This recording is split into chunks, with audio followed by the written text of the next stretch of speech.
जिंदगी में ना फ्लो जरूरी है, बहुत जरूरी है। चाहे वो किसी को देख के दिल की धड़कनें तेज होने वाली ब्लड फ्लो हो या फिर किसी भी कंडक्टर्स के थ्रू फ्री इलेक्ट्रॉन्स की फ्लो हो। And this flow of free electrons को ही हम इलेक्ट्रिसिटी कहते हैं।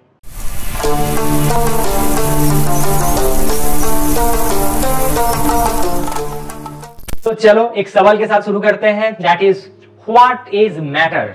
यस, मैटर हम किसको कहेंगे? किसी भी चीज को मैटर कहलाने के लिए उनके पास दो प्रॉपर्टी होनी ही चाहिए। वो है पहला मास एंड दूसरा वॉल्यूम या फिर स्पेस। तो जितने भी सारे चीज जो हम हमारे सामने देखते हैं, चाहे वो लिविंग हो या फिर नॉन लिविंग, मतलब मैं, तुम, वो, all the animals, buildings, chair, table, जितने भी सारे चीज हमारे सामने हैं जिनको हम देखते हैं, वो हर एक चीज मैटर ही है। अक्सर लोग पूछते हैं सर ऐसा कुछ एग्जाम्पल दीजिए ना जो कि मैटर नहीं है। चुड़ैल, टाइम मैटर नहीं है क्योंकि इनके पास मास भी नहीं और इन्होंने वॉल्यूम भी ऑक्युपाई करके नहीं रखे हैं। सिर्फ यही नहीं, हमारे जो फीलिंग्स, हमारी इमोशंस, ये भी मैटर नहीं है और नहीं है इसलिए लोग शायद इनको खिलौना समझकर खेलते हैं। तो प्यार, मोहब्बत, नफरत, ये सारे चीजें, सारे फीलिंग्स मैटर नहीं है। पता है तुम्हें किसी भी मैटर के मास के लिए कौन से मेथड होते हैं? यस मेरे दोस्त, दोस टाइनी बॉल्स, जिसके बारे में तुम लोगों ने क्लास 9th में ऑलरेडी पढ़ चुके हो। Yes, those are called atoms, and you know that 118 types of elements have been discovered so far. It's like hydrogen, helium, lithium, beryllium, boron, carbon, nitrogen, oxygen, fluorine, neon. शांत। तो हर कोई body ये 118 से नहीं बनते हैं, उनमें से कुछ कुछ को लेकर। मान लो किसी भी बॉडी के अंदर 10 एलिमेंट है, किसी भी बॉडी के अंदर 5 एलिमेंट, किसी में 1 एलिमेंट, किसी में 3 एलिमेंट। अगर हम किसी भी एटम्स के अंदर घुसेंगे तो हमें मिलेगा 3 इडियट्स। ये राजू रैंचो फरहन वाला 3 इडियट्स नहीं, बल्कि इलेक्ट्रॉन, प्रोटॉन एंड न्यूट्रॉन वाला 3 इडियट। तो रादरफोर्ड साहब का गोल्ड फॉइल एक्सपेरिमेंट के जरिए हमें ये पता चला कि एटम्स के अंदर एक बहुत ही छोटे हिस्से हैं जिसको हम हेडक्वार्टर कहते हैं। हेडक्वार्टर नहीं, न्यूक्लियस कहते हैं। और इस न्यूक्लियस के अंदर कौन कौन रहते हैं? Proton and neutron. एंड ज्यादातर पोर्शन ऑफ एटम क्या होती है? खाली होती है। ये बायोलॉजी वाला न्यूक्लियस नहीं है, ये एटम्स वाला न्यूक्लियस। और इस न्यूक्लियस के बाहर बहुत सारे ऑर्बिट्स होती है। It's like K orbit, L orbit, M orbit, N orbit. और इलेक्ट्रॉन्स भाई साहब किस में घूमती है? इन सारे ऑर्बिट्स में घूमती है। जैसे कि तुम लोग जानते हो के ऑर्बिट में मैक्सिमम 2 इलेक्ट्रॉन, एल में 8 इलेक्ट्रॉन। क्या वो फॉर्मूला याद आ रहा है? क्या the number of maximum electron is 2n² where n is the number of orbit। इसका मतलब के ऑर्बिट के लिए n का वैल्यू 1 रखोगी तो आंसर निकल के आएगा 2, l के लिए 2 रखोगे तो आंसर निकल के आया 8 एंड m के लिए 3 रखोगे तो आंसर निकल के आएगा 18। ऐसे करके तुम कैलकुलेट कर सकते हो कि कौन सा ऑर्बिट में कितने सारे मैक्सिमम इलेक्ट्रॉन रह सकते हैं। इन 3 इडियट्स में से, इन 3 एलिमेंटरी पार्टिकल्स में से प्रोटॉन एंड इलेक्ट्रॉन के पास मास के अलावा और एक प्रॉपर्टी होती है जिसको हम कहते हैं charge. And you know that charge is 2 types, positive charge and negative charge। तो हम लोग मानते हैं कि इलेक्ट्रॉन के पास electron is negatively charge and proton is positively charge.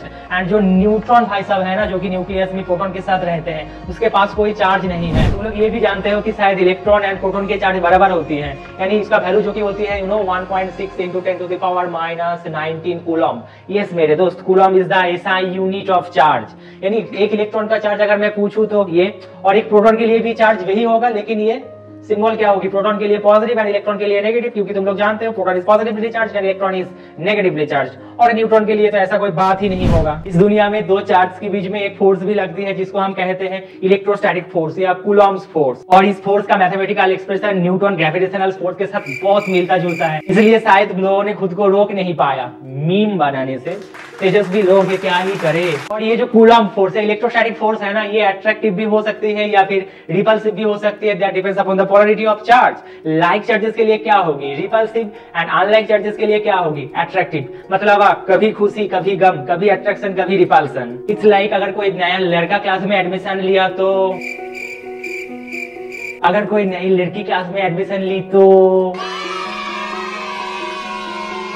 मेरा स्टूडेंट्स करते हैं ये, क्योंकि इतने सालों से वैसे ही देखते आ रहा हूँ ना। किसी का नाम नहीं ले रहा हूँ, वो बेइज्जत हो जाएगा, बट जो करते हैं वो समझ जाएगा। अगर हम मटेरियल्स को डिवाइड करें तो बेसिकली हमें 3 टाइप्स के मटेरियल मिलते हैं। That is basically conductor, insulator and semiconductor। Those substance through which electricity can flow is called conductor। and क्यों ये करती है? क्योंकि इनके पास बहुत सारी फ्री इलेक्ट्रॉन्स होती है जो कि मदद करती है। किसके लिए मदद? इलेक्ट्रिसिटी का जो एनर्जी है ना, एनर्जी को ट्रांसपोर्ट कराने के लिए। On the other hand, those substances through which electricity can't flow are called insulators। तो ऐसा मत समझो कि इनके पास कोई इलेक्ट्रॉन्स नहीं है electrons, but those electrons are bound electron, इसीलिए इलेक्ट्रिसिटी फ्लो नहीं हो पाएगी। And the example of insulators are like rubber, wood and so many things, paper, you know. अब ये तीसरी वाली जो है ना सेमीकंडक्टर, इनका प्रॉपर्टी इन दोनों के बीच में, ये कंडक्टर भी नहीं है, इंसुलेटर भी नहीं है। इट्स लाइक कभी खुशी कभी गम, कभी ये बिहेव करेगा कंडक्टर की जैसा, कभी बिहेव करेगा इंसुलेटर की जैसा। That depends upon temperature. Yes मेरे दोस्त, बहुत ही कम टेम्परेचर में क्या होगी, इसमें जो कोवैलेंट बॉन्ड रहती है ना वो डिस्टर्ब नहीं होती, इसलिए इलेक्ट्रॉन क्या बॉन्डिंग में रहती है, तो इट बिहेव्स लाइक इंसुलेटर। अगर टेम्परेचर बढ़ाएंगे तो तब क्या होगा, थर्मल एजिटेशन की वजह से एक दो नहीं बहुत सारे बॉन्ड ब्रेक होगी, और इस बॉन्डिंग ब्रेक को हम कहते हैं इलेक्ट्रॉन होल पेयर जनरेशन। और जब भी बहुत सारे इलेक्ट्रॉन फ्री बनेगी तब ये मेटल या कंडक्टर के जैसा बिहेव करने लगेगा। और इसमें भी दो टाइप्स होती है, intrinsic semiconductor, extrinsic semiconductor. Extrinsic का भी दो भाग है, P type semiconductor, N type semiconductor. इसमें वैलेंस बैंड होती है, कंडक्शन बैंड होती है, फर्मी एनर्जी लेवल होती है। शांत, बिल्कुल शांत, अभी चैन की सांस लो। इतने सारे कहानी जानने की अभी भी कोई जरूरत नहीं है। You will get to know in class 12 अगर तुम साइंस लेके पढ़ोगे तो। अलग स्ट्रीम के लिए तो जिंदगी में भी कभी जरूरत भी नहीं पड़ेगी। तो सेमीकंडक्टर का सिर्फ दो एग्जाम्पल याद रख लो, काफी है तुम्हारे लिए। Silicon, germanium. फाइनली कंक्लूजन में आते हैं, तो इस दुनिया का, इस यूनिवर्स का सबसे स्मॉलेस्ट चार्ज क्या होगी? That is charge of 1 electron, which is nothing but the -1.6 into 10 to the power -19 coulomb, where coulomb is the SI unit of charge that already I have discussed. भले ही quark नाम का भी एक चीज होती है, 1 इलेक्ट्रॉन को भी फर्दर डिवाइड किया जाता है। It's like +-E/3, +-2E/3, up down, top bottom, charm, strange. मेरा फेशियल एक्सप्रेशन नहीं, these are the name of the quarks। शांत, दिमागी संतुलन, इतने सारे चीजें तुम्हें जानने की कोई जरूरत नहीं है।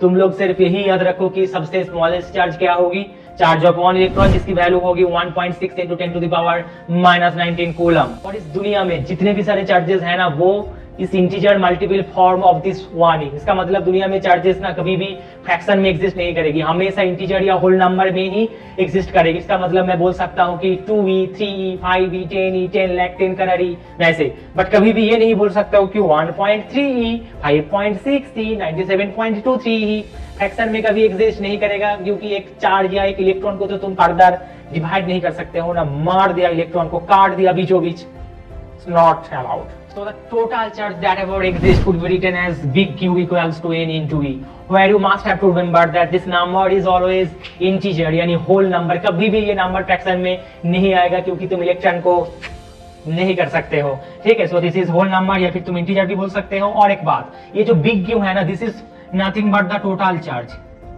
Okay. And this small n, you know, this is whole number of electron, and this is what? This is charge of 1 electron। तो एक बात पूछना है, तो what is the unit of this big Q? तुम लोग जानते हो, अगर एक इलेक्ट्रॉन के लिए चार्ज कूलम, चार्ज का यूनिट कूलम होगी, तो टोटल के लिए भी क्या होगी? कूलम ही होगी ना मेरे भाई। मान लो कि मेरा मास 60 kg, ऐसा मान लो 10 kg शहर है, तो 10 kg शहर की मास क्या होगी? 60 into 10। तो क्या किया तुम लोगों ने, नंबर से, कौन सा number, number of KG share के साथ किसको मल्टीप्लाई किया, मास ऑफ 1 kg शेयर। तो आंसर क्या निकल के आया? 600। क्या सिर्फ 600 बोलोगे, केजी नहीं बोलोगे क्या? यस। तो एक के लिए जो यूनिट होगी 10, 20, 50, 10 करोड़ के लिए भी यूनिट वही रहेगी। पता है तो इस फॉर्मूला को हम क्या कहते हैं? Quantization of charge. मतलब वही है, हमेशा इंटीजर या होल नंबर में एग्जिस्ट करेगी, कभी भी फ्रैक्शन में नहीं होगी। टेंशन मत लो, डरो मत। इस टॉपिक से सवाल कैसे कैसे पूछा जाता है, प्रीवियस ईयर में आ चुके हैं सवाल इस फॉर्मूला से रिलेटेड। एक बार आया था कि बताओ number of electron in 1 coulomb charge, इसका मतलब क्या है बोलो। Big Q is given which is 1 coulomb, and E तो तुम जानते हो सवाल में ये गिवन नहीं रहेगा। तुम्हें क्या करनी है, नंबर ऑफ इलेक्ट्रॉन निकलनी है। तो फॉर्मूला कौन सा होगी? ये वाला फॉर्मूला। तो n क्या निकल के आएगी? n equals to big Q by E। Q का वैल्यू रख देना, इसमें 1 गिवन है, एंड E का वैल्यू क्या है? 1.6 into 10 to the power -19। Solve कर लोगे तुम्हारा आंसर आ जाएगा। जाहिर सी बात, ये 1 मार्क्स का सवाल था। और भी एक टाइप का सवाल पूछा जाता है बेसिकली कि 10 मिलियन इलेक्ट्रॉन के लिए चार्ज कितनी होगी, 10 ट्रिलियन, 10 बिलियन, ऐसे करके सवाल, बहुत सारे सवाल बनाया जा सकता है। समझ रहे हैं उसका मतलब क्या बोलो? नंबर गिवन है, अगर इस नंबर को तुम इलेक्ट्रॉन, चार्ज ऑफ 1 इलेक्ट्रॉन के साथ मल्टीप्लाई करोगे तो टोटल चार्ज ही निकल के आएगा। और भी एक टाइप्स है इसमें, क्या है वो, ऐसे बोला होगा क्या दिस अमाउंट ऑफ, इनमें से 4 ऑप्शन दिया होगा, इनमें से कौन सा चार्ज किसी बॉडी पे रह सकते हैं, तो कैसे कैलकुलेट करोगे, उसको चेक करना है बेसिकली तुम्हें, जो भी चार्ज गिवन है उसके कॉरेस्पॉन्डिंग नंबर को निकालना पड़ेगा। अगर उनमें से जो भी नंबर फ्रैक्शन में आएगी वो पॉसिबल नहीं होगी, जाहिर सी बात, क्योंकि ये जो एन है ना, स्मॉल एन, उसको हमेशा होल नंबर में ही होनी चाहिए, मैंने बताया है ना। और जो भी होल नंबर होगी, yes this amount of charge is possible, किसी भी बॉडी में वो रह सकते हैं, क्या दिक्कत है उसमें, बट फ्रैक्शन में होगी तो वो पॉसिबल नहीं है।